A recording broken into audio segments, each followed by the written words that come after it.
So వారి బ్లెస్సింగ్స్తో మొదలైంది కాబట్టి ఇది సూపర్ డూపర్ హిట్ డెఫినెట్గా. సో మరి ఇప్పుడు తమ సమయాన్ని కేటాయించి ఇక్కడికి చేసిన my home chairman doctor Jupally Rameswar Rao గారిని మాట్లాడాల్సిందిగా కోరుకుంటున్నాము.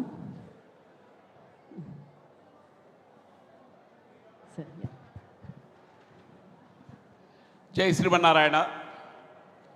పరమహంస పరివ్రాజకులు జగదాచార్యులు శ్రీ శ్రీ శ్రీ త్రిదండి శ్రీమన్నారాయణ రామానుజ స్వామివారి శ్రీచరణాల్లో సాష్టాంగ ప్రణామాలు చేసుకుంటూ ఇక్కడికి విచ్చేసినటువంటి పెద్దలు, ఈ యొక్క భీమిలి ఎమ్మెల్యే గంటా శ్రీనివాసరావు గారు, అలాగే ముఖ్యంగా మనం అందరం రావడానికి ఈ యొక్క ప్రాజెక్టు చేయడానికి మూలమైనటువంటి మురళీకృష్ణ గారు, వేణు వినోదు, రంగరాజు అందరూ నాకు చాలా దగ్గర మిత్రులు.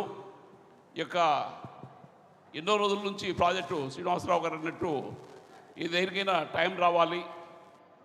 ఇప్పుడు ఇందాక మేము మాట్లాడుకుంటూ గోవా కొంచెం ఓవర్ క్రైడ్ అయిందండి, గోవా కన్నా ఇది చాలా బాగుంది, అక్కడ కూడా పెట్టేదంతా మన తెలుగు వాళ్ళే, ఈ రెండు రాష్ట్రాల నుంచే అక్కడ దాదాపు 60-70% ఇన్వెస్ట్మెంట్ చేస్తూ ఉన్నారు.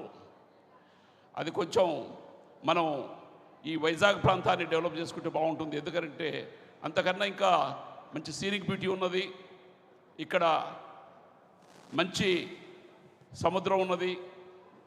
ఇలాంటి వాతావరణంలో ముఖ్యంగా మా గురువులైన స్వామివారి ఆశ్రమం ఉన్నది ఇక్కడ దగ్గరలో, వారిజా 7 ఎకరాలలో వేద పాఠశాల, బ్లైండ్ స్కూల్స్ అవన్నీ. ఈరోజు ఈ యొక్క ఐకానిక ప్రాజెక్టు మన జగదాచార్యులైనటువంటి స్వామివారి శ్రీహస్తములచే శంకుస్థాపన జరుపుకోవడం నాకు చాలా ఆనందంగా ఉంది. ఎందుకంటే ఈ యొక్క ప్రమోటర్స్ అందరూ నా మిత్రులు, వీరు కూడా చాలా వైదికంగా, ఒక డిసిప్లైన్డ్గా, చక్కటి మనసుతో ఏ ప్రాజెక్టులు టేకప్ చేసినా అది మన తర్వాత కూడా భావితరాలకు ఒక చక్కటి ఇల్లులాగా ఉండి వాళ్లకు అన్ని సుఖశాంతులు జరగాలని మనస్ఫూర్తితో చేసేటువంటి ప్రాజెక్టులు డెఫినెట్గా సక్సెస్ అవుతాయి.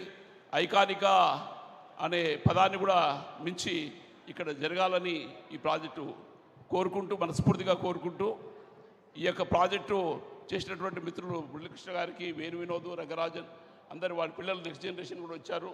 వాళ్ళు ఇంకా మోడర్న్ థాట్స్ మీరు మేళవించినా కానీ మన ట్రెడిషనల్ వాల్యూస్ మిస్ కాకుండా, దీంట్లో మురళి గారికి చెప్పాను ఇందాకనే, దీంట్లో ఇంత చక్కటి పెద్ద లేఅవుట్ చేస్తున్నావు, చక్కటి దేవాలయం కట్టు, అక్కడ చిన్న వ్యవస్థ ఏర్పాటు చేయి. ఎందుకంటే ఈ యొక్క కొండ ప్రాంతం, సముద్ర ప్రాంతం, చక్కటి మనశ్శాంతికి ఇక్కడే దగ్గరనే టీటీడీ టెంపుల్ కూడా దగ్గరనే ఉంది. అప్పుడు నేను టీటీడీ బోర్డులో ఉన్నప్పుడే ఆ టెంపుల్ వర్క్ స్టార్ట్ అయింది. కాబట్టి ఈ యొక్క వాతావరణాన్ని, ఇక్కడ పరిస్థితులందరూ సద్వినియోగం చేసుకోవాలని మనస్ఫూర్తిగా కోరుకుంటూ జై శ్రీమన్నారాయణ. జై శ్రీమన్నారాయణ. స్వామివారు మాట్లాడే ముందు వారి ఆశీస్సులు అందుకోవాల్సిందిగా కోరుకుంటున్నాం వేదిక మీద ఉన్న వారందరినీ. సో ముందుగా మనము రామేశ్వరరావు గారితో స్టార్ట్ చేద్దాము. And I request me